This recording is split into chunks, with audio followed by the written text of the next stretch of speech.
서울대학교 컴퓨터공학과 교수로 계시고 현재 서울대 AI 연구원 원장으로 계시는 장병탁 선생님의 발표를 듣는 시간을 갖도록 한국인지과학회 회장 등을 역임하셨고요. 마음의 새로운 과학, 커뮤니케이션 등의 책을 내셨습니다. 그럼 발표를 듣도록 하겠습니다. 네, 안녕하세요. 안녕하세요. 반갑습니다. 오늘은 아마 주로 인문학 하시는 선생님들이 많이 계신 것 같고요. 오디언스가 아니면 예술 하시는 그래서 분들이실 것 같아서 제가 부담이 갑니다. 전반적으로 한번 논의해 보고 싶은 거는 지금 인공지능이 많이 발전했지만 사실은 한편으로는 한계도 많이 있고요. 그래서 앞으로 어떻게 더 인간으로부터 AI가 배워야 될 거는 뭐고, 그 다음에 또 사람을 닮은 인공지능이 출현한다면 사람의 삶은 또 어떻게 달라질 수 있을 것인가에 대해서 한번 같이 논의해 보면 좋을 것 같습니다. 그래서 제가 준비한 자료는 인공지능의 현재 기술 수준, 그 다음에 현재 인공지능의 한계, 그 다음에 앞으로 인공지능이 인간 수준에 도달하려면 무엇이 더 필요한지, 그 다음에 더 발전한 인공지능 시대에서 인간의 삶은 앞으로 어떻게 변할 수 있는지 논의하겠습니다. AI는 사실은 생각보다 오래된 연구 분야입니다. 인공지능이란 말이 처음 만들어진 거는 1956년이니까 지금 65년이 벌써 됐습니다. 그래서 환갑이 지났죠. 그 사이에 여러 번의 업앤다운이 있었는데, 맨 처음에 상당히 열정적으로 AI가 출발했을 때 연구를 많이 했고, 그 다음에 아주 빠른 시간 안에 AI가 빨리 발전할 거라고 생각했었는데 사실은 생각보다 문제가 어렵다는 것을 알게 됐고, 그래서 한 70년대, 80년대쯤에 와서는 한번 크게 변화가 있습니다. 그전에는 아주 일반적인 지능의 원리 이런 거를 발견하면 그걸 가지고 온갖 다양한 문제를 풀 수 있을 거라고 생각해서 그런 거를 탐구했는데 생각보다 그렇게 되지를 않았습니다. 그래서 70년대, 80년대는 방향을 좀 바꿔가지고 그게 아니고 도메인을 좁히고 사람이 잘하는 거, 그 다음에 그 좁은 분야에서 많은 지식을 사용하는 거, 그러니까 사람의 전문적인 지식 이런 거를 기계한테 프로그래밍해서 넣어줌으로써 분야는 좁지만 아주 깊이 있는 지식을 가진 그런 지능 시스템을 만들어서 유용한 거를 하려는 이런 시도가 있었고, 그게 지식 기반의 이제 전문가 시스템이라는 건데 한번 산업화에 성공합니다. 그래서 80년대쯤에 AI가 상당히 산업화 한번 합니다. 그렇기는 한데 이 방법도 결국은 한계가 드러납니다. 어떤 한계냐면 사람들이 뭔가 문제를 풀 때, 예를 들면 내과 의사 선생님들이 병을 진단할 때 어떻게 하냐고 여쭤보면 본인도 사실은 명확하게 이걸 설명하기를 쉽지가 않습니다. 그러니까 사람도 자기가 어떻게 문제를 푸는지 명확하게 설명하기가 쉽지 않고 잘 모르고, 그 다음에 또 하나는 그걸 안다고 해도 그거를 컴퓨터한테, 기계한테 넣어주는 게 실제로 프로그래밍 해주는 게 그렇게 쉽지가 않습니다. 그런 걸로 인해서 이게 한계가 드러났고, 그러면서 AI가 한번 빙하기에 다시 들어갑니다. 그게 인공지능 빙하기, AI의 겨울 이렇게 부르긴 하는데, 그러는 사이에 AI 이제 빙하기에 한번 큰 과학적인 방법론을 도입하면서 그게 한 20, 30년 동안 진행됐는데 최근에 와서 이제 다시 한번 꽃을 핍니다. 그 핵심 기술이 뭐냐면은 머신 러닝이라는 건데, 예전에는 사람의 지식을 기계한테 넣어주려고 했었죠. 그게 아니고 머신 러닝은 기계가 스스로 학습을 하도록 만드는 기술입니다. 그래서 사람의 지식을 기계가 억지로 받아서 문제를 푸는 게 아니고 스스로 데이터로부터 지식을 만들어가지고 습득해가지고 문제를 푸는 이런 방식이고, 그래서 상당히 원천적이고 어떻게 보면 어쩌면 사람의 뇌가 잘하는 거죠. 학습한다는 게. 그래서 어떻게 보면 기초연구로 해온 그 학습하는 기계라는 게 한 30년이 지나면서 때를 만난 거죠. 그 때를 만났다는 게 PC가 보급되고 인터넷이 보급되고 그 다음에 스마트폰이 사용되고 그 다음에 유튜브 이런 것도 나오고 소셜 미디어가 생기고, 그러면서 많은 데이터들이 생긴 거를 활용할 수 있는 핵심 기술이 이제 기계학습, 머신러닝, 딥러닝 이런 기술인데 그걸로 산업화를 합니다. 그래서 여기 슬라이드 한 장에다가 AI 최근 발전 동향이라고 제가 한번 정리를 했는데, 최근 발전 동향이지만 최근 15년 사이입니다. 그래서 한 15년 전으로 한번 돌아가 보면 꽤 오래된 거지만, 사실은 이때 벌써 지금 같이 인공지능이 막 산업화하는 이런 약간 초기의 조짐이 보입니다. 이게 2015년인데 아리조나 사막에서 자율주행 자동차 대회가 열립니다.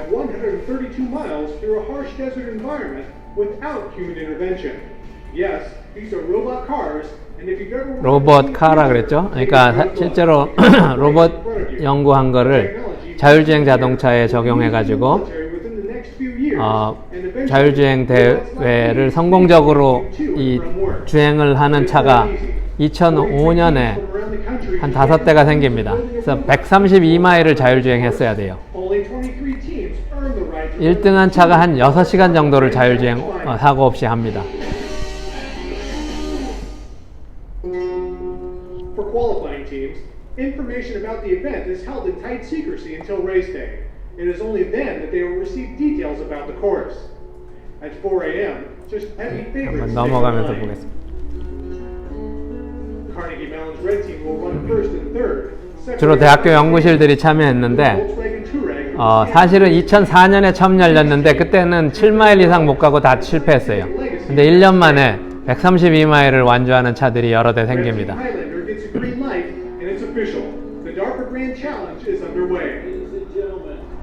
이게 DARPA Grand Challenge 그래서 미국 국방성산화 연구지원처에서 이거를 Grand Challenge를 열었고 지금 보시다시피 이제 자율주행을 합니다.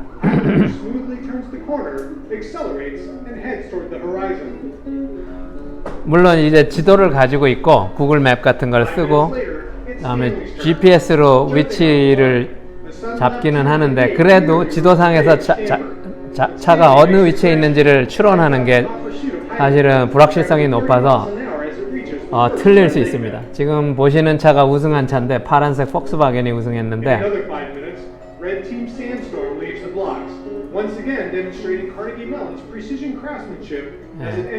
조금 넘어가겠습니다. 이게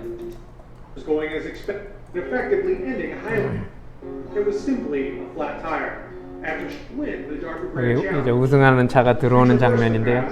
Stanley must follow several hairpin turns running alongside of a 200-foot drop. The margin for error is 우승한 차인데 스탠포드 대학의 AI 랩이 우승을 했고 이름도 스탠리라고 쳤습니다. But what does stress mean to a robot? It means absolutely nothing. Stanley calmly carves its way around the sharp turns and leaves beer bottle paths without a second thought. With 5 miles to go, Stanley steps on the gas, racing toward the finish line on a dusty desert trail. As Stanley crosses the finish line, the Stanford racing team has made its way into the history books. So I didn't anticipate this to become a race for speed. It's one of the most thrilling races ever. We've been trailing the red team for a long time. 우승한 팀의 지도 교수고요. 세바스찬 스런이라는 교수인데 그래서 분명히 인공지능 기술이죠. AI 랩에서 우승을 했고 자율주행 자동차 대회를 그 다음에 세바스찬 스란이 사실은 독일 출신인데 제가 독일에서 공부를 했는데 저랑 같은 랩에서 같이 공부했어요. 그러니까 이게 분명히 머신러닝 기술이고 우리가 머신러닝 연구하는 연구실이었고 그러니까 사실은 제가 있던 데가 독일의 본이라는 데인데 본이 통독되기 전에 서독의 수도입니다. 그래서 박물관이 많이 있습니다. 국립박물관에서 뮤지엄 투어 해주는 로봇을 연구하고 그랬는데 그 박물관 투어 해주던 로봇 기술이 사실은 자율주행 자동차 대회가 열리자 거기다가 적용돼 가지고 결국 우승합니다. 세바스찬은 사실 독일에서 박사를 하고 나중에 이때 스탠포드 교수로 갑니다. 원래 카네기 멜론 교수로 먼저 갔었는데 그래서 그 다음에 보시면은 결국은 이거 후에 이제 구글이 한 2010년쯤에 구글 무인차를 발표를 합니다. 요거 5년 후에. 그때 그 구글 무인차 만든 사람이 사실 세바스찬 교수예요. 세바스찬 스란이 구글하고 비밀 프로젝트를 해가지고 결국은 구글 무인차도 이 대회에서 발전된 기술로 등장하게 됩니다. 그래서 보시면 실제로 구글 무인차가 길에 나온 거는 2011년인데 그래서 2011년에 보시면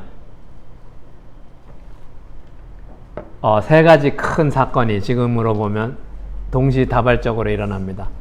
하나가 아이폰의 Siri라는 그 비서 개념이에요. 인공지능 에이전트라고 했는데 로봇의 개념인데 사람처럼 말을 하면 그 말을 실행해주는, 그러니까 약간 비서 역할 같은 거를 해주는 이런 거를 지능형 에이전트라 그랬고, 인공지능이 90년대부터 아까 사실은 많이 연구를 했습니다. 시리가 그거가 상용화된 첫 번째 제품 중에 하나입니다. 음성 인식을 해가지고 택시 불러줘 그러면 택시를 콜해 주는 거죠. 시리가 나오기 전에는 어떻게 했었냐면, 그런 거를 내가 택시를 부르려면 먼저 웹페이지를 하나 열죠. 그래서 택시 회사 웹페이지 들어가서 등록하고 입력해가지고 언제 어디로 다 입력을 해줘야 되죠. 몇 시에 어디로 오라고. 그걸 하면은 그 택시 회사에서 그거를 보고 누군가 중간에 개입해가지고 해주는 거죠. 근데 시리는 do 엔진, 그래서 말만 하면 사실은 바로 그 즉시 마치 내가 사람 비서한테 얘기하듯이 택시 불러주세요 하는 것처럼 다 알아들어가지고 그 서비스를 알아서 제공하는 이런 개념입니다. 그 다음에 이런 게 지금 상용화, 이게 사실은 스마트 스피커로 발전합니다. 나중에 여기 나오지만 알렉사 그 다음에 빅스비 아니면 스마트 스피커는 그렇죠.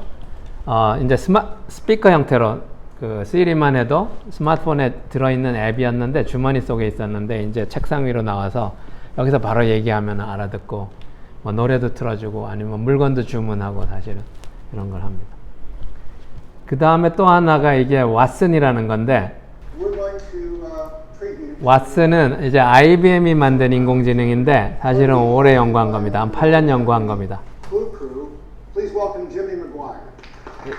이게 장학 퀴즈 같은 TV 퀴즈 쇼인데, 제퍼디라는 퀴즈 쇼인데 사회자가 말로 질문을 하면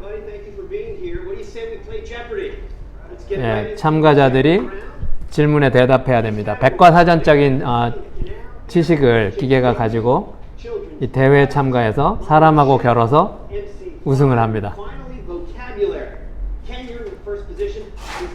언어의 문제죠. 언어. 그러니까 왓슨은 위키피디아에 있는 지식을 다 학습을 했어요.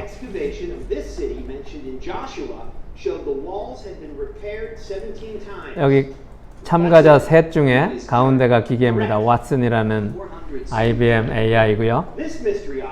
왓슨은 IBM 사장 이름입니다. 옛날. 네, 그래서 이름을 왓슨이라 그랬고,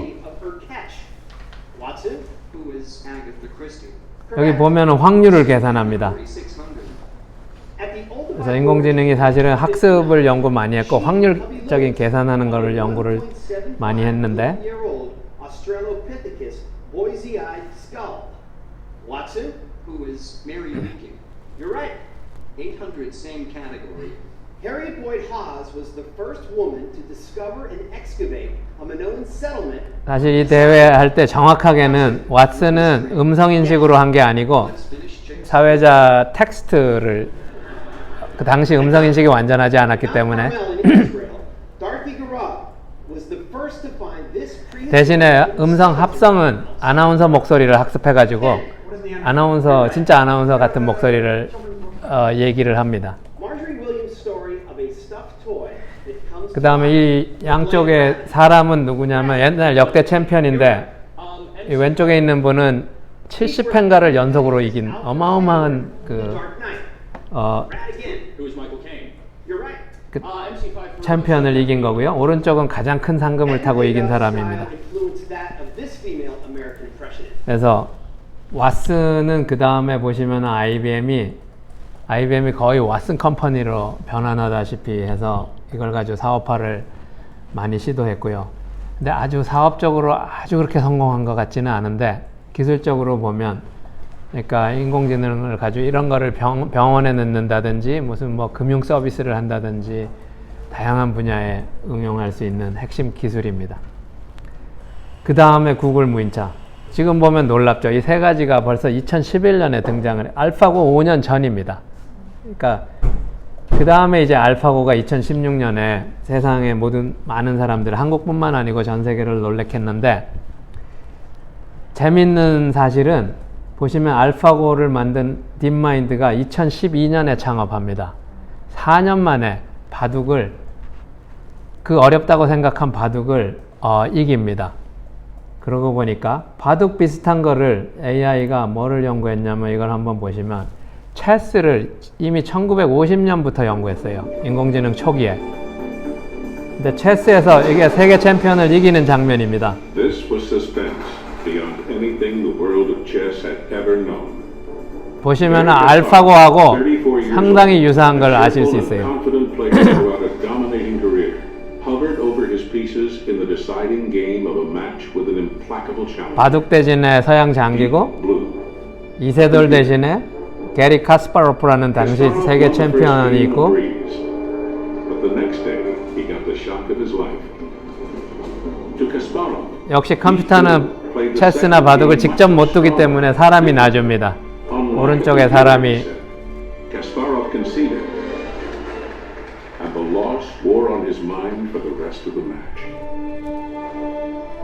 In each of the next three games, the world's preeminent chess players, man and machine, battled each other to a draw.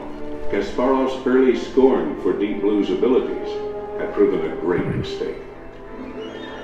In the final game, the computer led with the white pieces, and soon Kasparov's fans had to admit that the once unthinkable might actually be happening. How had it come to this? It was the work of a generation of impassioned computer engineers and programmers that led to Deep Blue. Human chess champion Garry Kasparov was being challenged, really, by other humans. They were arguably as brilliant as Kasparov, and no less disciplined and determined. They passionately believed they could teach their machine. 네. 보시면은 이름도 딥블루죠. 딥이 인공지능이 좋아하는 단어입니다. 딥러닝이라는데 지금 이미 딥띵킹 그래가지고 딥소트 이런 깊은 사고를 하는 기계를 만들려고 깊은 사고 이런 뜻에서 딥을 좋아했고요. 딥블루는 IBM 칼라가 블루기 때문에 IBM이 지은 이름이고요. 네. 보시면은 97년에 세계 챔피언을 이기는데 47년이 걸려서 서양 장기는 AI가 47년이나 연구해가지고 세계 챔피언을 이깁니다. 근데 바둑을 보시면 바둑은 도저히 못 이길 거라고 생각했는데 4년 만에, 시작한 지 4년 만에 이세돌을 세계 챔피언을 이깁니다. 어마어마하게 빠른 속도죠. 그 다음에 자율주행 자동차도 보면 아까 2005년에 그런 대회가 있었는데 그 구글이 웨이모라는 회사를 아마 2014년 이때쯤인가 만듭니다. 벌써 그러니까 한 15년이 지나지 않아서 2018년에 구글이 피닉스라는 도시에서 로봇 택시 서비스를, 자율주행 서비스를 시범을 시작합니다. 2018년에. 그러니까 그 대회 열리고 13년 만에 자율주행 자동차가 실제로 나온 거고 되게 빠른 속도죠. 이게 왜 그러냐?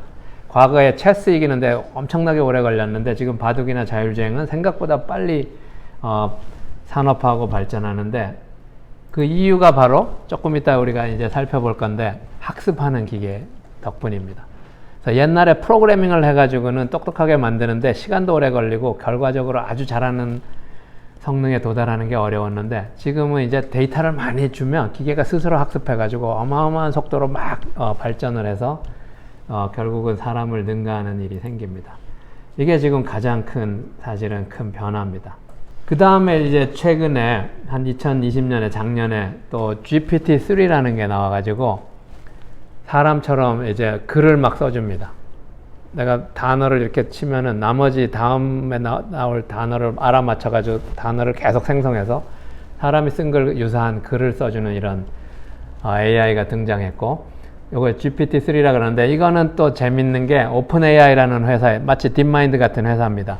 오픈AI라는 회사에서 만들었는데 오픈AI는 누가 창업을 했냐면 아세요?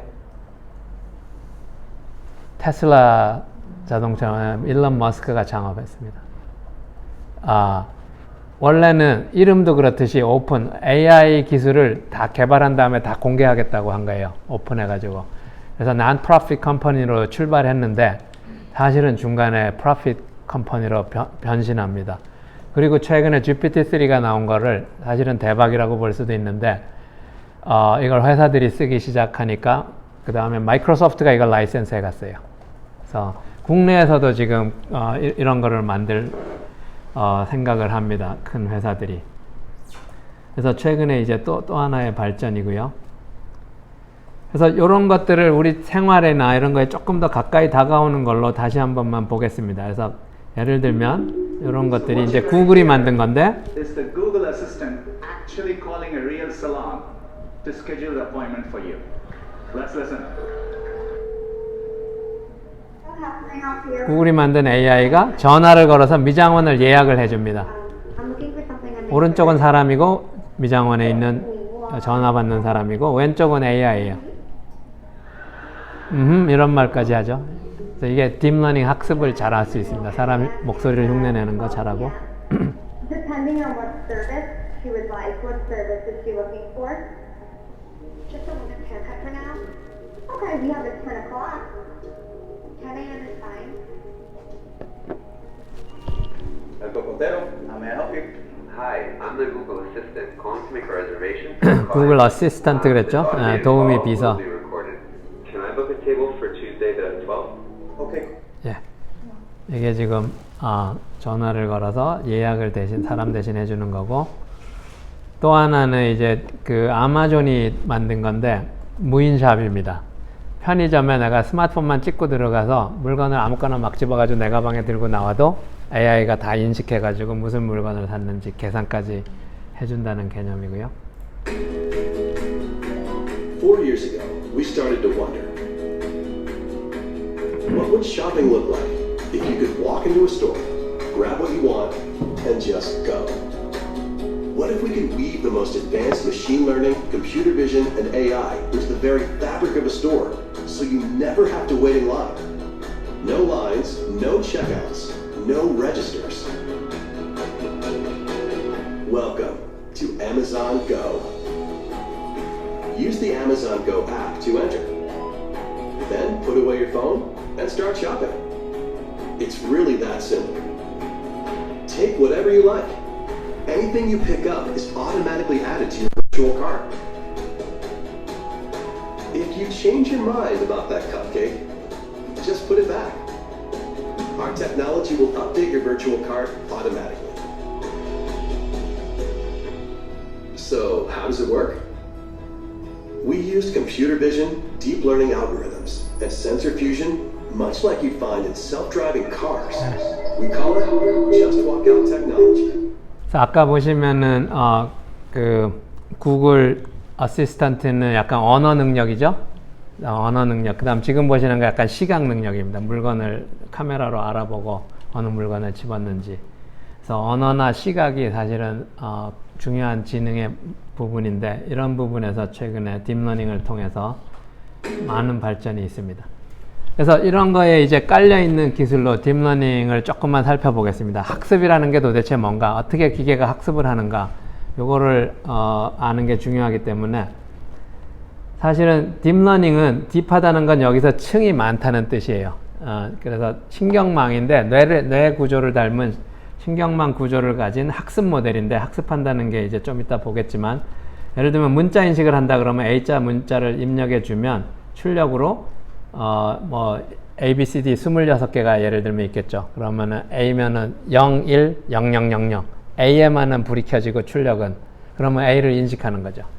이런 식으로 입력하고 출력에 데이터만 주고 나머지는 학습하는 방법으로, 좀 이따 학습하는 방식은 다시 잠깐 설명을 드릴 텐데, 하면 이 신경망이 문자가 들어오면 A라는 걸 인식하는 거를 학습을 해냅니다. 그래서 예를 들면 사람 얼굴 사진을 주고 아래 이 사람이 여자 얼굴인지 남자 얼굴인지 알아맞힌다 그러면 출력에다가는 예를 들면 여자면 1이고 남자면 0이라고 가르쳐주면, 사진 하나 주고 0인지 1인지만 가르쳐주면 이 중간에 이제 신경망들이, 층이 많은 신경망들이 이 사진의 다양한 패턴들을 분석해내서, 여기 보시면 얼굴을 분석하죠. 오른쪽으로 가면서.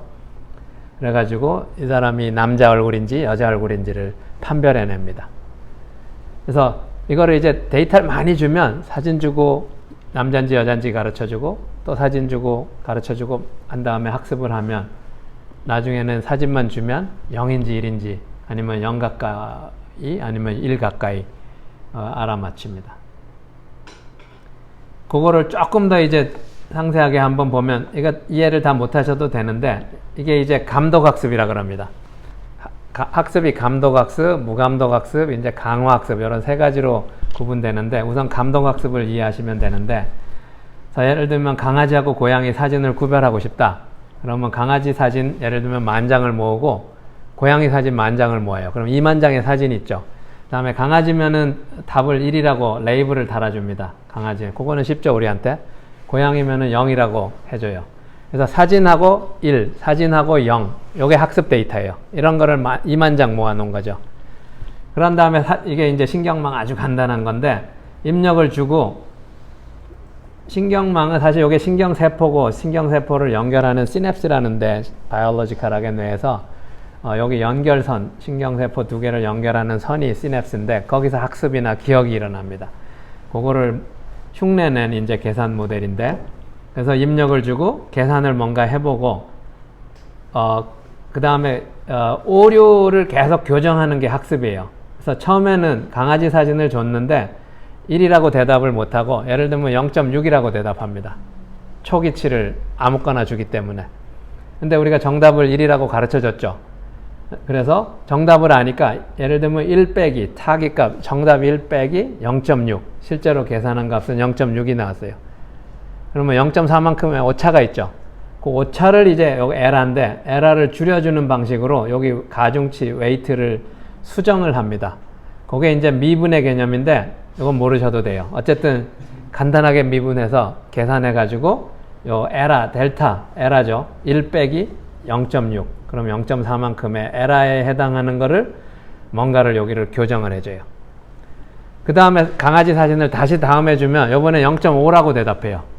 또 강아지 사진 또 보여주면 0.7이라고 대답하고 계속 보여주면 0.8, 0.9 근데 1이라고 마지막까지 1이라고 절대로 대답하지는 못합니다. 사실은 정확하게 1은 그렇지만 이걸 학습을 많이 하면 강아지만 보여주면 계속 1 가까이로 가죠.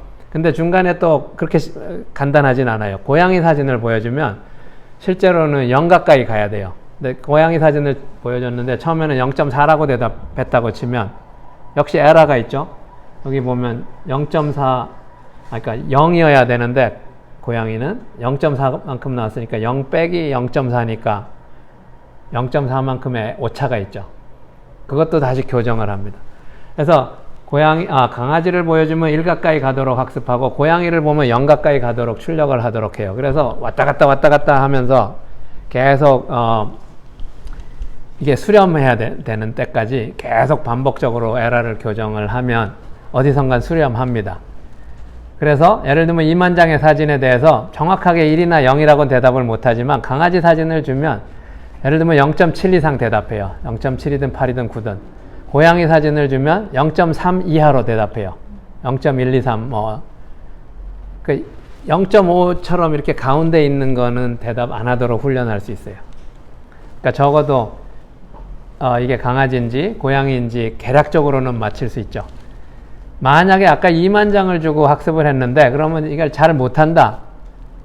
이거 테스트는 어떻게 하냐면은 테스트는 실제로 다른 강아지 고양이 사진을 20,000장 말고 테스트 데이터를 일부러 모아둡니다. 그래가지고 그걸로 테스트를 해가지고 그래야 이제 왜냐하면 이미 학습할 때 본 거를 하면 그냥 외워버리면은 답을 맞추니까 그거는 테스트하는 거는 모르는 데이터를 숨겨놓고 있다가 그거 가지고 평가를 하는데 어쨌든 20,000장 가지고 학습을 못하면 200,000장을 모아서 학습을 하면 아까보다 잘해요.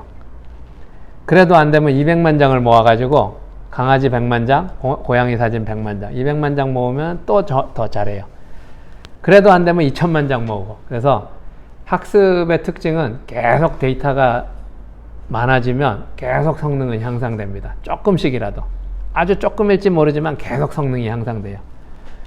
그래서 나중에 보시면 알겠지만 음성인식 이런 것, 기계번역, 데이터가 계속 지금도 모아지고 있죠. 데이터가. 계속 사실은 AI는 계속 지금 발전하고 있어요. 이 순간에도. 그래서 이게 이제 학습의 묘미고 놀라운 일입니다. 이렇게 하는 게 처음에는 잘 못하는 것 같지만 결국은 데이터가 많이 쌓이면 바둑에서도 보여준 것처럼 사람 수준을 능가할 수도 있습니다. 그 학습하는 중간 과정을 오류, 이게 역전파 알고리즘이라는 건데 80년대 사실은 이미 개발된 알고리즘이에요. 한번 다시 보시면 여기 손글씨를 인식하는 문제라고 하면은 여기 5자죠. 손글씨. 그리고 출력은 0부터 9까지 숫자니까 10가지가 있는데 4를 입력에다 주고 4가 1이라는 거, 답이라는 걸 어떻게 가르쳐 주냐면 00001 00000 이렇게 가르쳐 주고 그렇게 나와야 되는데 아까 보신 것처럼 에러가 있으니까 그 에러를 여기서 보시면은 다시 왼쪽에서 오른쪽으로 갔다가 다시 왼쪽으로 오면서 에러를 교정합니다. 오른쪽에 에러 있던 걸 아까 델타 계산했죠. 그걸 거꾸로 역전파하면서 에러를 교정합니다. 그래서 아까 강아지 고양이 사진 계속 보여주면서 교정한 것처럼 이번에는 10가지 문자가 10가지가 있죠. 숫자 10가지가 있으니까 10가지에 대해서도 교정을 할 수 있고 이게 이제 감독학습이에요. 입력하고 원하는 출력을 가르쳐주고 그 원하는 출력을 기계가 그대로 오류가 0이 되도록 최소화되도록 학습하는 거죠. 또 다른 종류의 학습은 정답을 가르쳐 주지는 않고 정답이 아니고 잘했다 못했다만 가르쳐 줍니다.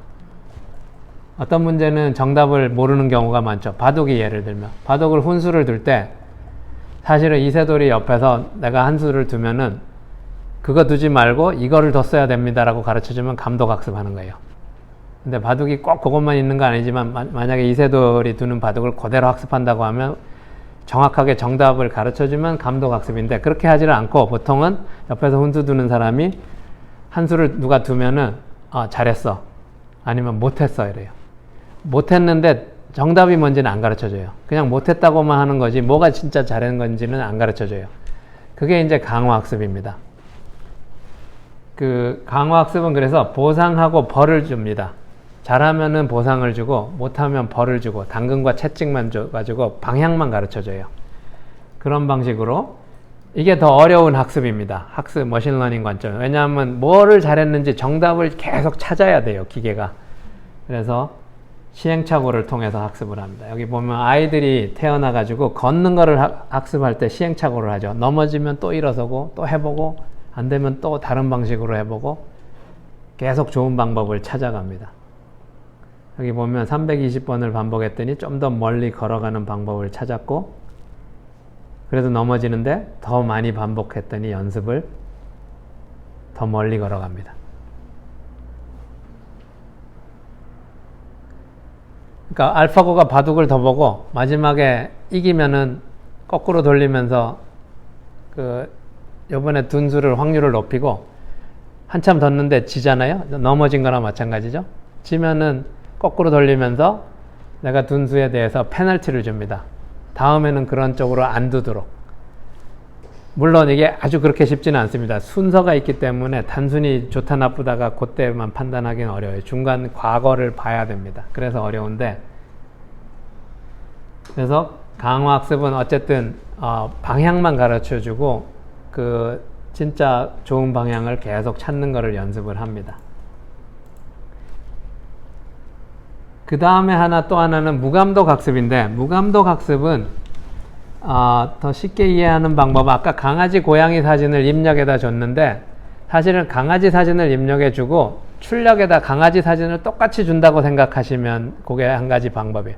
그럼 입력 준 거하고 똑같은 출력을 줘야 되니까 레이블을 안 달아준 거죠. 그러면 그거를 그냥 아까 백프로퍼게이션처럼 학습을 하면 사실은 강아지 본 거를 그대로 재생하는 학습을 합니다. 그러면은 어떤 효과가 생기냐면 여기 좀 기술적인 용어인데 압축이라고 했는데 강아지 사진을 보고 강아지 사진을 다시 생성하는 거를 학습을 하면 내부적으로 뭔가 강아지의 특징을 압축해서 학습하게 됩니다. 제가 강아지 사진을 보고 눈을 감고 강아지 사진을 한번 떠올린다고 생각을 해보면 머릿속에 강아지의 특징을 뭔가 가지고 있어야 됩니다. 모델을. 어쨌든 무감독 학습은 감독 학습의 약간 변형이라고 생각하시는 것도 방법이고, 그런 방법으로 학습을 한 예를 한번 보시면 이게 좀 놀라운 일인데, 여기 보시면 연예인 사진, 사람들 사진을 가지고 기계가 이거를 학습을 합니다. 일종의 기억한다고 생각하셔도 돼요. 기억을. NVIDIA has developed the new machine learning methodology for generating unique and realistic looking faces using GAN, that is 이게 GAN이라는 딥러닝 방법인데, the GAN is not a new technology, but where NVIDIA differentiates is through the progressive training method it developed. The key idea is to grow both the generator and the discriminator progressively. 그래서 학습한 거를 기반으로 새로운 영상을 만들어냅니다. 그래서 계속 새로운 걸 만들어내죠. 알파고가 바둑을 학습한 다음에 새로운 수를 막 두는 거 연습한다고 생각하셔도 돼요. 사실은 기술적으로 비슷합니다. 근데 사실은 남잔지 여잔지도 막 변형을 막 하죠. 보시면 이게 다 가짜 사진이에요. 진짜 같은 가짜 사진이에요. 보시면은 중간에 이상한 얼굴이 나오죠. And use that to train its system. By working together, the neural networks were able to produce fake images that are nearly indistinguishable. 그래서 지금 페이크 이미지 만드는 게 사실 사회적인 이슈가 될 수 있죠. 가짜를 기계가 만드는데 진짜하고 구별하기가 어렵습니다. 그래서 가짜인지 진짜인지를 구별하는 AI가 또 개발됩니다. 하나는 가짜를 만들려고 하고, 사실 여기서 쓴 방법이 그런 거 비슷한 건데, 하나는 그게 가짜인지 진짜인지를 구별하는 거를 계속 학습하고, 하나는 가짜를 만드는 거를 학습하고, 서로 계속 싸웁니다. 그래서 이게 이제 이런 것들이 그래서 지금 보시면 여러 가지 이슈들을, 아까 아마존 고 같으면은 일자리 문제가 떠오를 수 있죠. 편의점에 이제 사람이 필요 없을 수도 있는.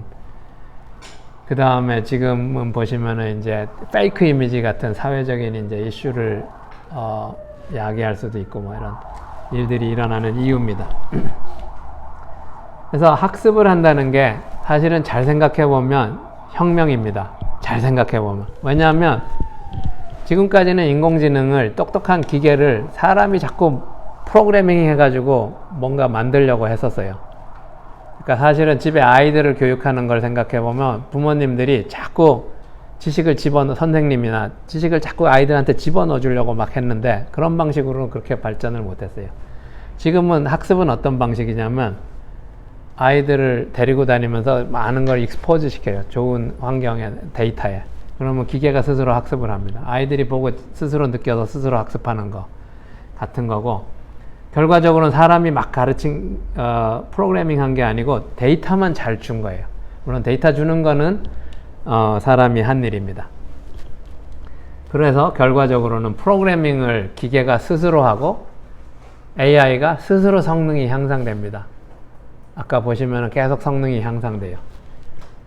그 성능이 향상된다는 걸, 이걸 약간 그 기술적으로는 여기 아까 강아지, 고양이 사진을 구별한다고 치면 이게 수학적으로는 아주 복잡한 기하학적인 공간상에서 이게 강아지, 고양이 사진이라고 치면 이런 경계면을 찾는 문제인데, 뉴런을 하나 써가지고 하면 이게 찾기가 이런 단순한 걸로는 찾아지지 않는데, 뉴런들을 한 층을 더 쌓아가지고, 딥러닝은 층을 많이 쌓은 신경망인데 층을 더 쌓아가지고 하면은 조금 더 복잡한 이런 경계면을 찾아내고, 층을 또 쌓으면은 더 복잡한 강아지, 고양이를 구별한다든지, 아니면 사람 얼굴에 아주 복잡한 남잔지 여잔지 어떤 누구의 얼굴인지를 구별하는 이런 아주 복잡한 그 경계면들을 기계가 찾아내도록 학습을 통해서 이거를 합니다.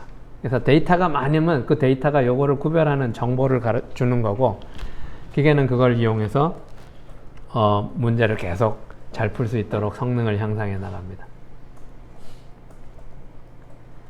이런 거를 이제 사실은 이런 학습을 사람들이 별로 안 믿었는데, 그거 가지고 어디까지 할 수 있는지, 잘할 수 있을까 그랬는데, 그거를 많은 사람들이 이제 믿기 시작한 게 한 2012년입니다.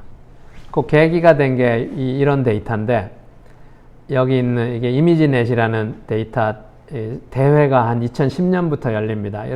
여기 보이는 사진 이런 거 120만 장을 모아놓고 거기 안에 1000개의 물체 1000개, 여기 보시면 뭐 동물, 자전거, 자동차, 뭐 과일 이런 것들 물체 1000가지를 구별하는 거를 잘 맞추는 대회가 열리는데 2010년, 11년에는 여기서 우승한 팀들이 주로 영상 처리하는 연구실이었어요. 당연하죠. 영상 처리만 오래 연구한 연구실들에서 우승을 했는데 2012년에 사실은 놀라운 일이 생깁니다.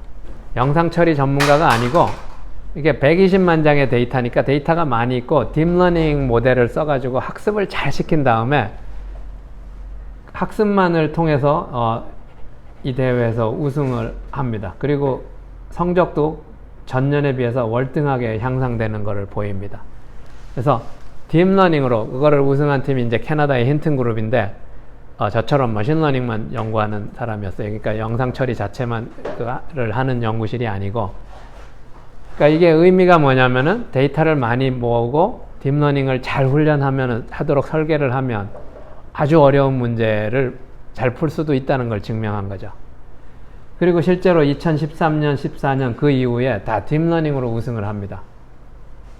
그래서 딥러닝이 이제 아주 어려운, 그동안에 우리가 풀기 어렵다고 생각했던 문제들조차 풀 수 있다는 이제 자신이 생겼고 인더스트리에서 쓰기 시작합니다. 그래서 데이터를 많이 모아놓고 그 다음에 또 하나가 GPU라는 걸 이때 처음 썼는데 2012년에 병렬 처리입니다. 아까 신경망 복잡한 층 많은 거를 학습을 시키려면 사실은 학습하는 과정이 아까 오류를 교정한다 그랬죠.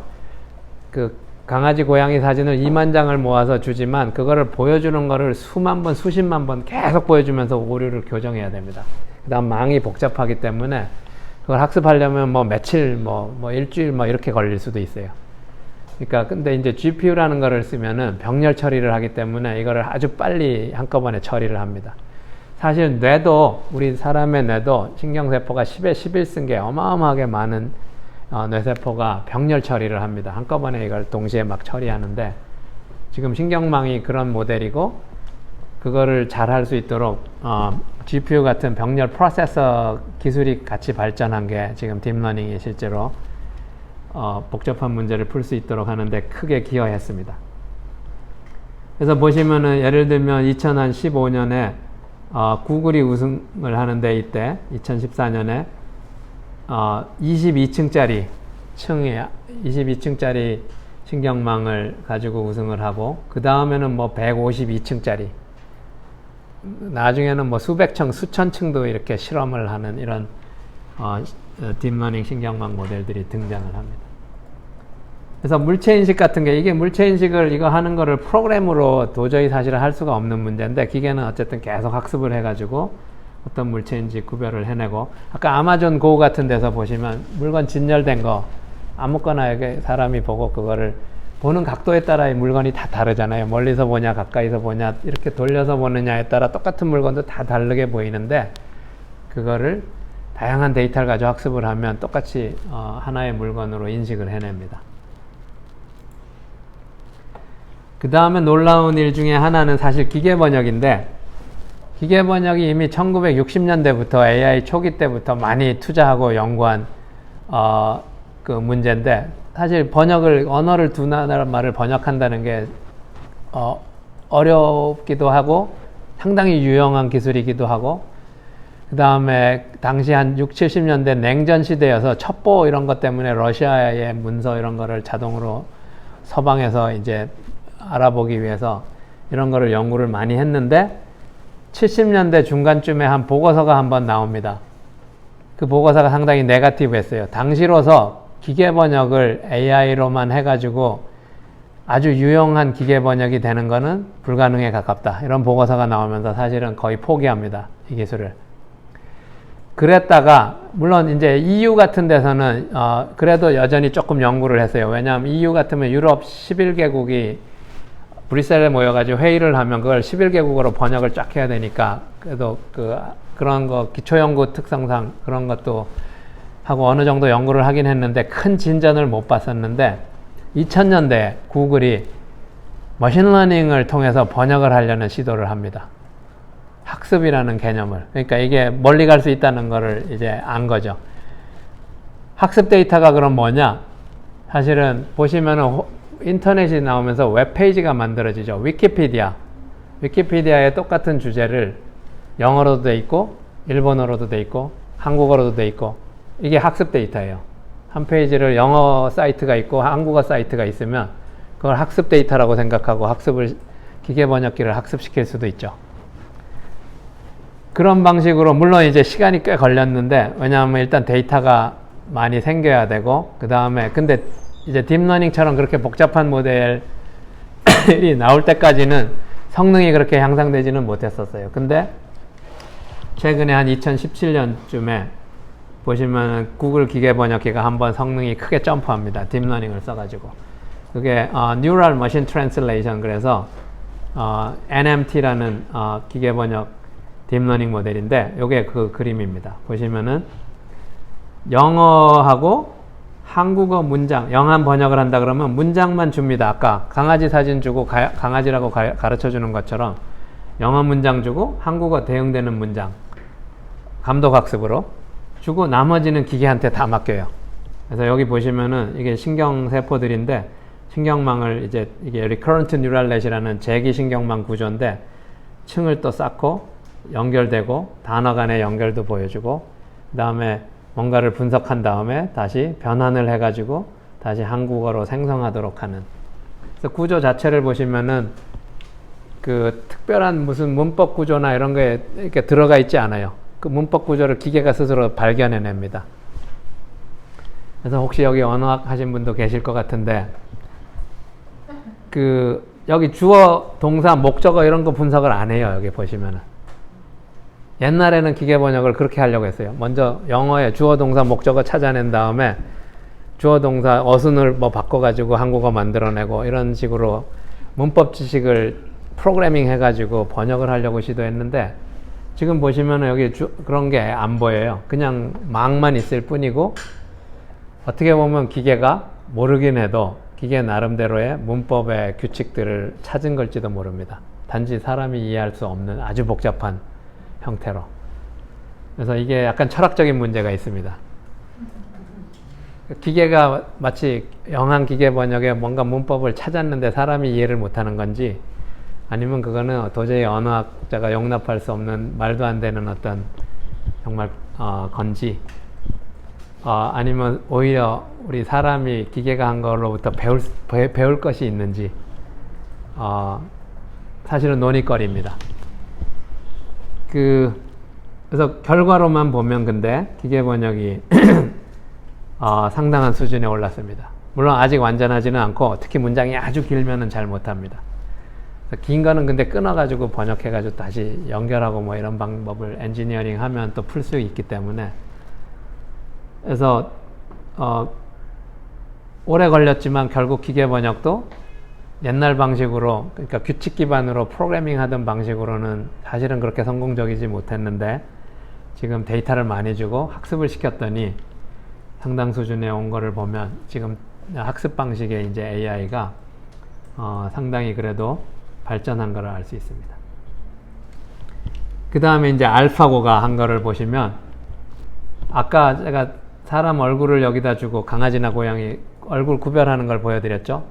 그거하고 똑같은 딥러닝 구조예요. Convolutional Neural Net이라는 구조인데 알파고가 그거를 그대로 썼습니다.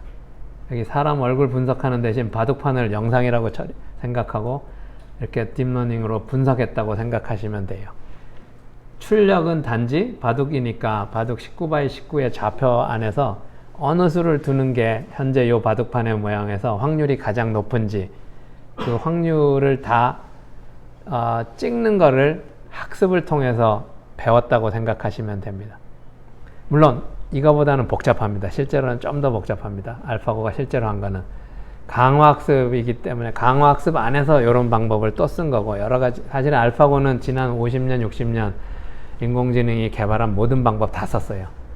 마지막으로 딥러닝을 통해서 이 복잡한 이제 요 패턴들을 분석하는 걸 추가로 해서 사실은 결국은 아주 복잡도를 문제를 해결한 건데 어쨌든 바둑에 있어서 그 복잡한 바둑에 있어서 인간 챔피언을 이제 능가하는 수준에까지 도달을 했습니다. 학습이라는 걸 통해서.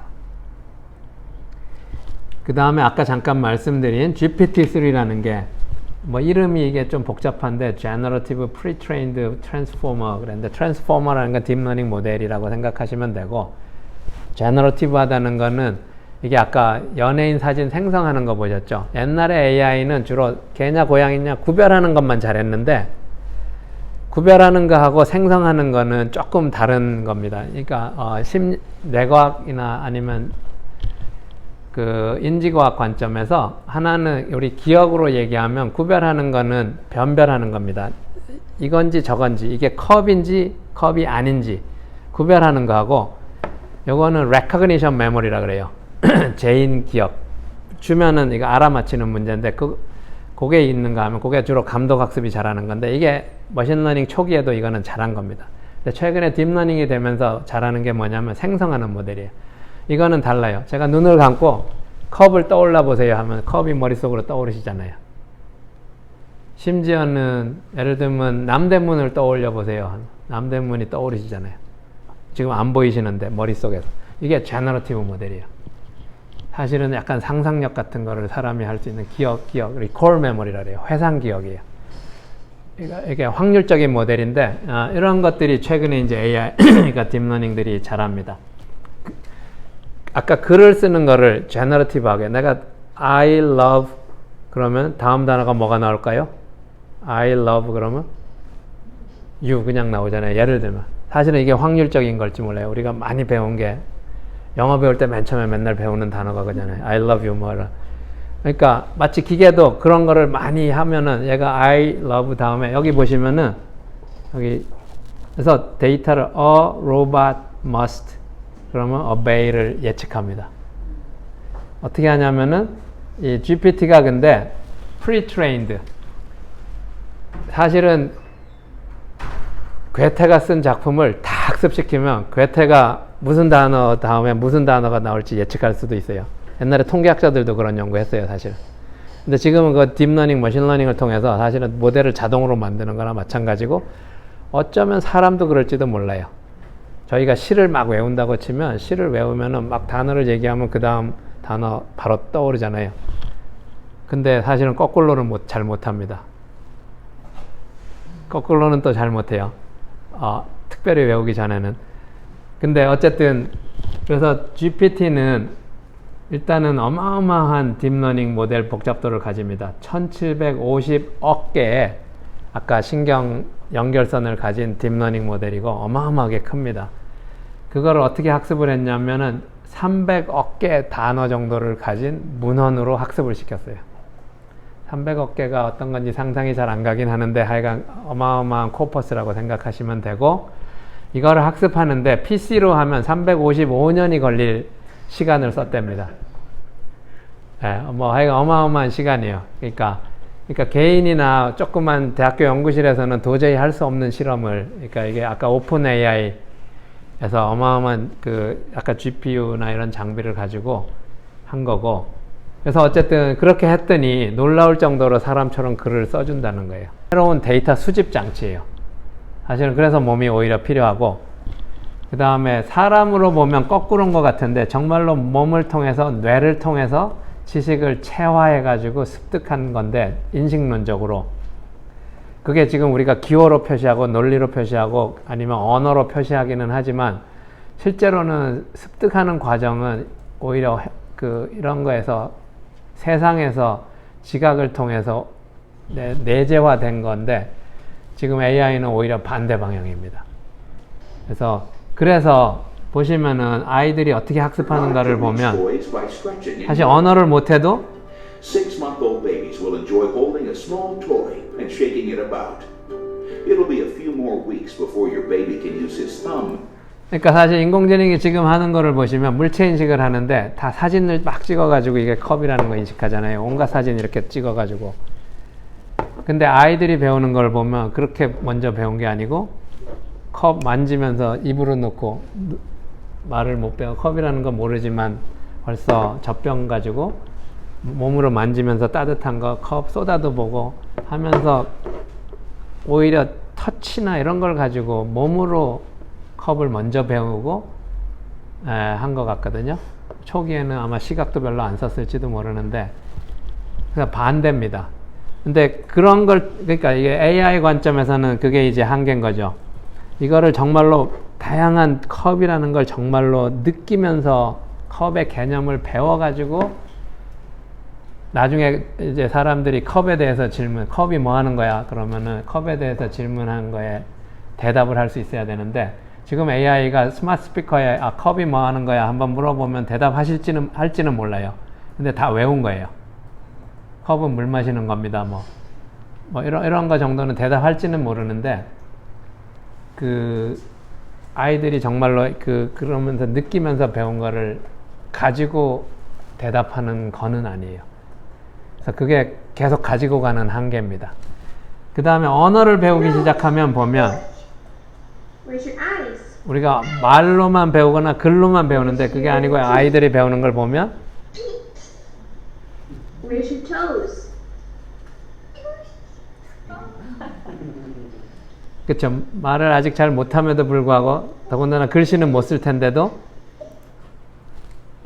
그게 뭔지, teeth가 뭔지, toes가 뭔지 사실은 먼저 이런 걸 그러니까 일종의 개념 형성 과정인데, 그러니까 AI가 진짜로 개념을 형성하고 가지고 있어가지고 여기 뭔가를 가지고 있을 텐데 사람은 그걸 이용해서 나중에 언어에 대해서 질문도 대답하고 그러는데, 지금 AI는 아까 이런 거를 사실 글로 배웁니다. 다 글로만 배우고, 지금 이제 약간은 향상되죠. 소리 같은 걸 하기도 하고 사진도 결합하려고 하는데 어쨌든 아직은 초보 단계고요.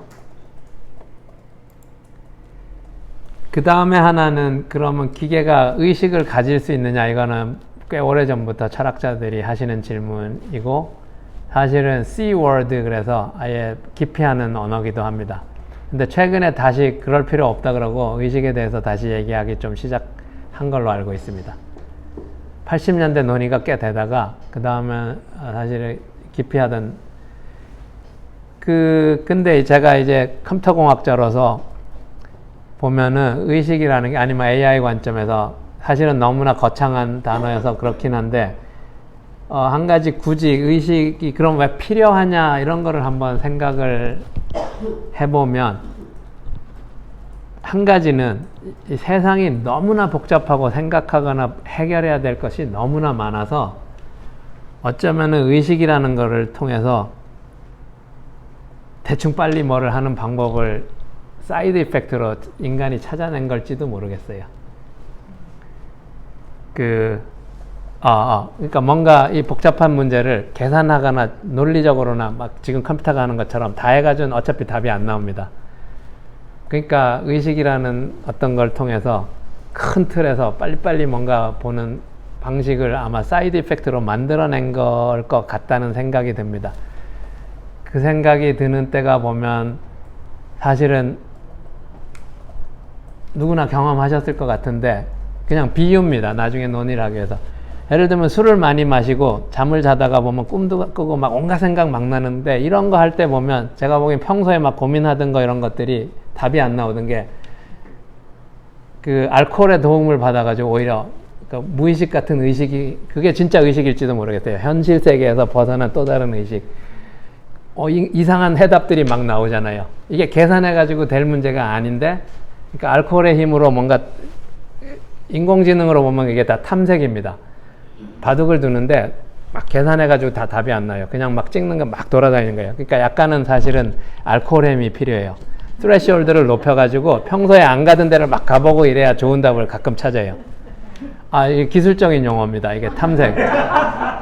제가 우리 학생들한테도 가끔 이런 얘기 해요. 그러니까 왜냐면 그러니까 맥주 한 잔 마신 것 같은 계산하는 컴퓨터, 그 다음에 커피 한 잔을 마신 것 같은, 커피를 마시면 상당히 레셔널하게 하는 계산을 더 하는 걸로 스레시홀드가 가는 거고, 맥주를 한 잔 마시면 스레시홀드를 높이는 거예요.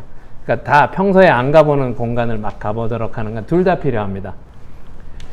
어쩌면 의식 같은 것도 약간 그런 걸로, 그러니까 그게 완전히 추측이고 사이드 이펙트 같은 걸로, 그러니까 해답이 안 나오는 문제를 풀기 위한 아주 고도에 발달된 어떤 한 가지 현상일 것 같습니다. 자연과학자, 뇌과학자하고 언제 토론을 해보긴 해봐야 될까. 그래서 아주 복잡한 문제를 푸는 한 가지 뭔가 해결 방법이라는 거죠. 감성을 보면 좀 더 명확해요. 제가 보니까 감성이라는 게 역시, 그러니까 약간 컴퓨터공학 관점에서 보면 예를 들면 감성이, 그러니까 두려움 이런 게 가장 중요한 감성인데, 생물학적으로 사실 두려움을 못 느끼면은 죽습니다.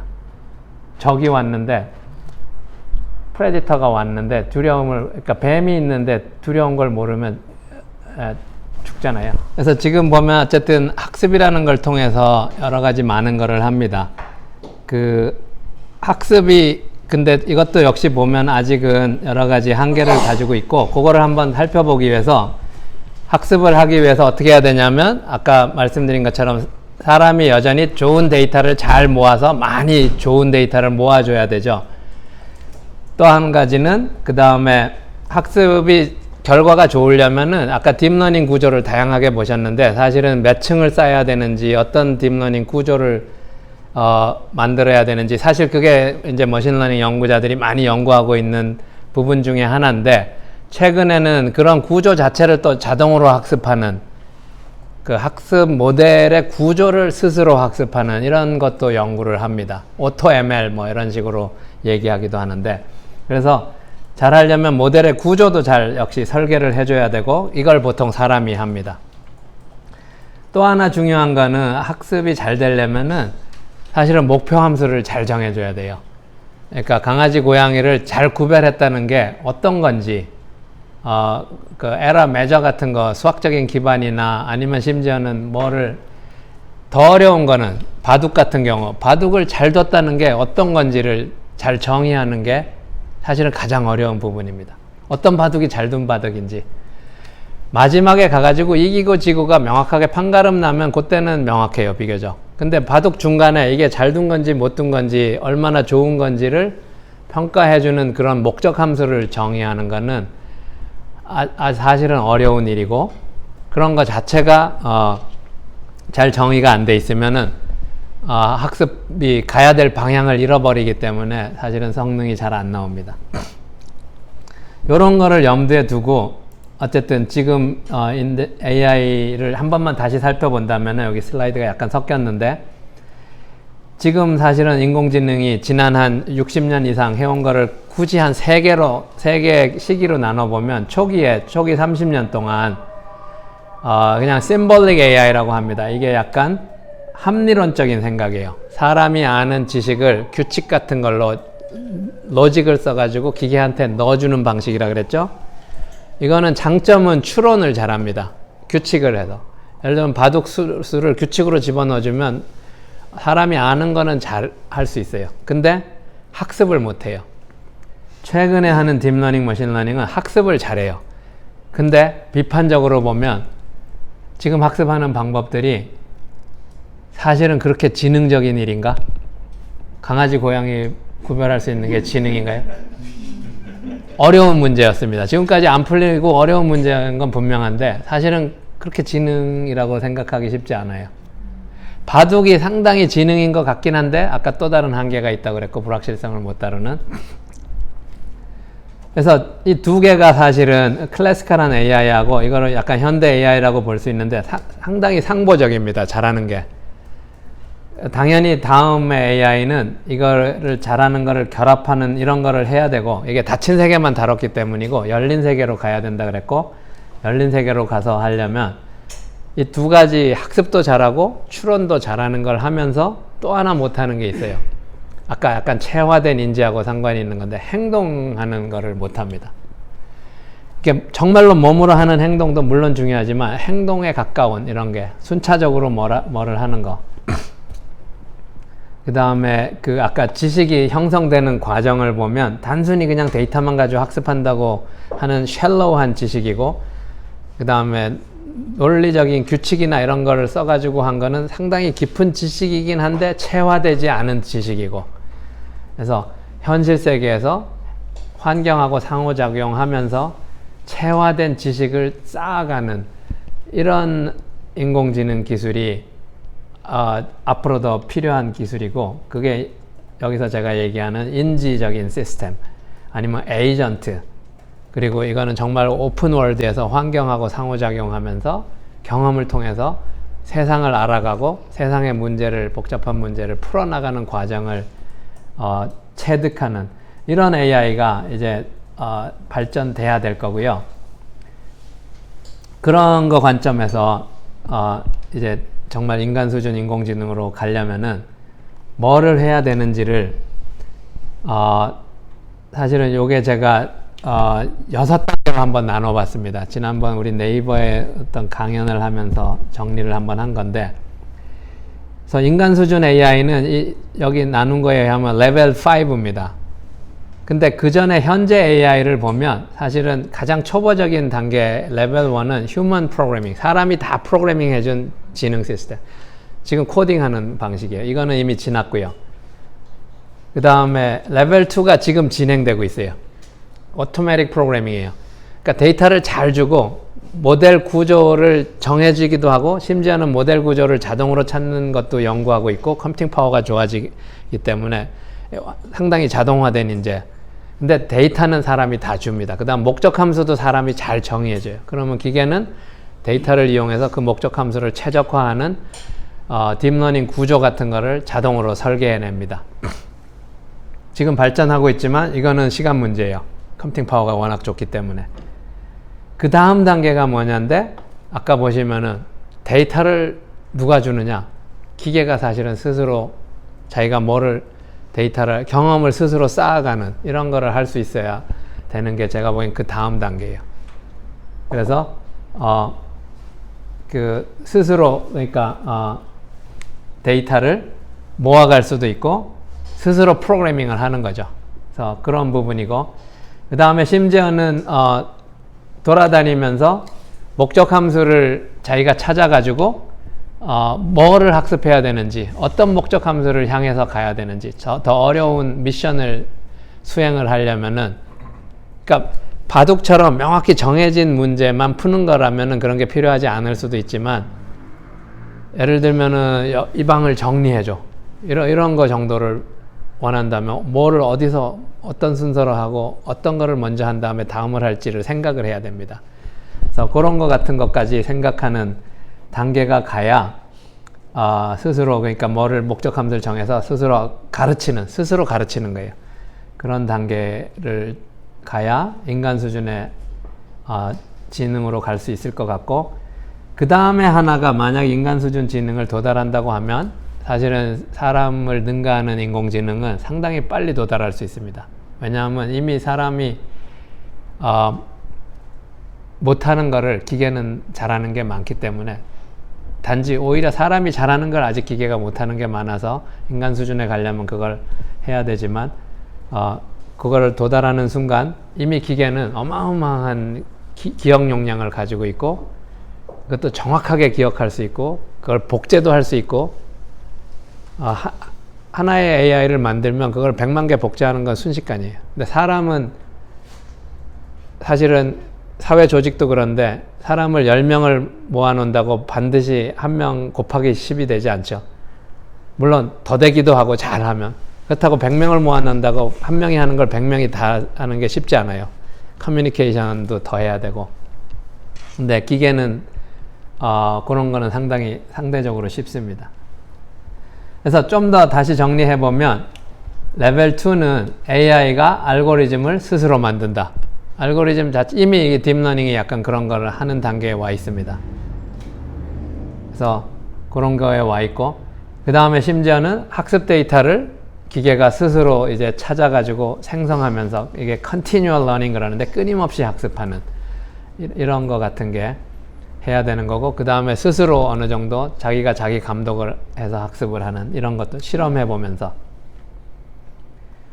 그 다음에 한 단계 더 나가면 목적 함수를 기계가 스스로 정해가지고 학습하는 거, 조금 더 기술적으로 정리해 보면 recursively self-improving 하는, 스스로 자기 개선을 하는 시스템인데 재기적으로 한번 한 거를 기반으로 사실은 자기 반성하는, 셀프 리플렉션 하는, 자기 반성하는 이런 시스템이 돼야 사실은 인간 수준으로 갈 텐데, 이 부분은 AI가 아직 아주 초보 단계 내지는 시도도 별로 안 했어요.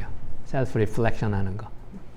그 다음에 이제 정말 인간 수준 가려면 무슨 문제를 풀 문제 자체조차 스스로 정해가지고 목적 함수 자체를 스스로 목표를 정하는 이런 걸로 가야 되고, 그런 거 관점에서 지금 하는 거를 한번 보시면, 이거는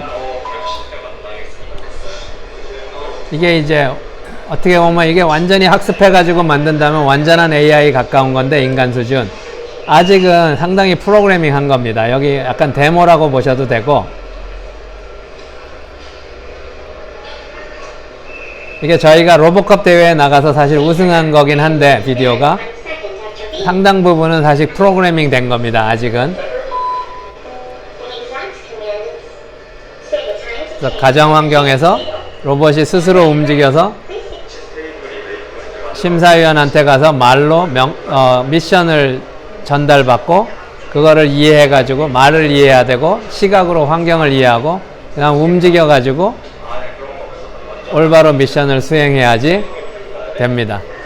이게 지금 로봇이 가진 공간에 대한 기억 구조예요. 장애물이 어디 있고 지도예요. 저것도 학습한 겁니다. 지금 사실은 저희가 우승도 하고 그랬긴 했지만, 여기서 한계는 뭐냐면은 부분적으로 알아보고 음성을 알아듣고 이런 거는 학습을 통해서 했어요. 근데 예를 들면 심사위원한테 가서 다음에 뭐를 받고 어디로 가라, 이런 거 큰 틀, 무슨 일을 해야 되는지 큰 것 같은 거, 약간 태스크의 시나리오 같은 거죠. 그런 거는 주어진 거예요. 상당 부분 프로그래밍 한 거예요. 그래서 그런 부분까지 하려면 레벨 4 이런 거를 가야 되는데, 아직은 그렇게 한 거는 아니고요. 그래서 근데 저거를 정말로 이제 마음대로 어느 정도 한다면 집안에서 정말로 그 가사에 정말 도움이 되는 일을 알아서 이렇게 해줄 수도 있겠죠. 그래서 그게 이제 앞으로 계속 연구돼야 되는 부분이고, 그 다음에 말이나 환경이나 아니면 뭐를 내가 지금 해야 될지 이런 거를 알아보는 거, 아니면 상대방의 의도를 이해하고 이런 거 같은 게 되려면 아까 체화된 지식, 체화된 인지, 정말로 몸으로 습득한 이런 거를 정말로 말을 이해해야 기계가 사람의 의도를 파악해서 일을 해낼 수 있겠죠. 잘 아시겠습니다만, 그런 게 전형적으로 이제 언어에서는 화용론 같은 거죠. 예를 들면 식탁에 앉아서 밥을 먹을 때 거기 소금에 손이 닿아요? 이렇게 물으면은 이게 묻는 말이 아니잖아요. 예, 그러면은 이건 바보잖아요. 예. 그러니까 소금을 건네줘야 되는, 이게 전형적으로. 그러니까 지금 그런 거를 할 수 있는 로봇이 없는 거예요. 예. 그 소금에 손이 다 그러면 예스 그러고 그냥 끝나죠. 그나마 예스, 예. 그렇죠. 사실 아까 그런 게 참 어려운 부분입니다. 예. 경우에는 예스가 진짜 정답일 수도 있어요. 사실은 또 그런 걸 구별하는 거는 아주 그런 게 진짜 인간 수준으로 가려면 아직 해결해야 되는 부분이고요. 그 다음에 이제 아까 말씀드린 슈퍼지능 이런 거는 사실은 아까 휴먼 레벨 AI까지 가는 게 더 어려운 것 같습니다. 그 다음은 상대적으로 쉬울 수도 있고, 그래서 많은 분들이 얘기하는데 또 그러면 위험해질 수도 있는 이런 부분이 있습니다. 인간을 넘어선다는 게 기계가, 뭐 헐리우드 영화 같은 데서 종종 나오는 이제 안 좋은 디스토피아 같은 시나리오긴 한데, 네, 마지막으로 제가 그래서 지금 이런 변화가 연장된다고 치면 여러 가지를 논의해봐야 되는 시점인데요. 우선은 뭐 AI가 주는 그 기술적인 경제적인 혜택은 사실은 명확합니다. 그렇기 때문에 아마 투자도 많이 이루어지고 계속 발전할 수밖에 없는 것 같은데, 일단 뭔가 일을 할 때 효율적으로 하죠. 생산성도 높죠. 경제적이죠. 그 다음에 이제 지금 또 고민해야 되는 건, 그러면 AI가 하는 게 모든 게 안전하냐? 아닐 수 있습니다. 이런 것들이 이제 공정하냐? 예를 들면 넷플릭스가 AI를 써가지고 영화 같은 거를 추천해 주는데, 그 추천하는 거 우리가 무조건 믿고 받아들이면 되냐?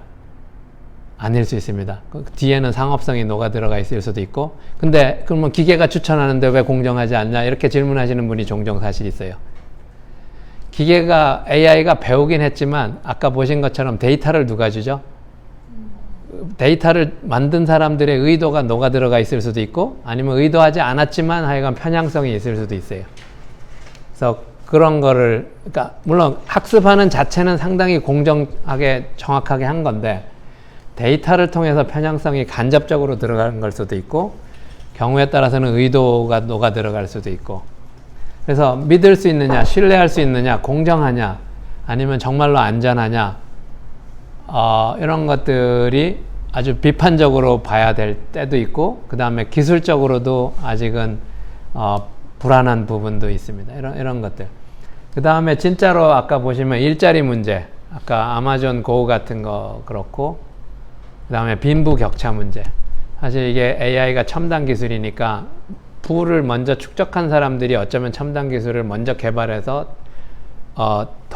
부를 더 많이 축적할 수도 있고, 그러면 빈부격차가 더 심해질 수도 있고, 선진국, 후진국의 개념도 더 벌어질 수도 있고, AI를 리딩하는 나라하고 그렇지 못한 나라의 격차는 더 심해질 수도 있고, 이런 것들, 아니면 인류에 대한 위협으로도 작용할 수 있다고 경고도 합니다. 왜냐하면 사실 무기 같은데 사실 AI가 장착될 가능성이 높고요. 아주 급박한 상황에 빨리 의사결정해야 되는데 자율에 맡길 가능성이 있고, 아니면은 금융이나 이런 것도 이미 일어나고 있습니다. 금융거래 이런 거를 사람이 다 아주 빠른 시간 안에 하는 건 기계가 합니다. 이미 트레이딩 같은 거를. 그런 거에 잘못하면 이제 의도하지 않은 상황이 발생할 때 위험해질 수도 있고, 큰 손해를 볼 수도 있고, 이런 것들이 일어날 수 있습니다. 그 다음에 이제 최근에 이제 코로나 사태가 생기면서 비대면 사회로 생각보다 빨리 가게 됐는데, 보시면은 AI를 이미 생활에서 더 빨리 경험하시게 됩니다. 건물이나 식당 같은 데 들어가실 때 얼굴 체크하는 거, 지금 당연하지만 다 AI 기술이에요. 얼굴 인식하는 거 이런 게 사실은 오래 해가지고 이제 이 수준까지 왔습니다. 그 다음에 더 일찍 하시는 건 주차장 들어가시면 자동차 번호판 자동 인식하잖아요. 10년 전만, 한 15년 전만 해도 그게 안 됐었어요. 지금은 웬만한 주차장이 자동 인식하고 거기 사람이 없어졌습니다. 그 다음에 계산도 자동으로 하고, 이런 것들이 이제 비대면이 되면서 점점 더 필요성이 증가했고, 그 다음에 또 한편으로는 데이터도 더 많이 생기고, 그러면 데이터가 또 많이 생기면 온라인 줌 회의한 거 이런 거 다 데이터로 디지털로 녹화되고 녹음되고 하면 이게 인공지능이 다시 학습하면 어마어마한 지식이 AI 관점에서 늘어날 수도 있고, 그걸 가지고 다시 또 더 좋은 서비스를 만들고 약간 선순환 구조로 가면서 AI가 더 빨리 발전할 기회가 온 거기도 하고, 또 필요성도 늘어났습니다. 현실 세계하고 가상 세계가 점차 공존합니다. 그러면서 그 얘기는 뭐냐면 인간하고 AI가 점점 같이 공존하고 상생하고 공생하는 관계로 점점 더 빨리 가고 있는 것 같고요.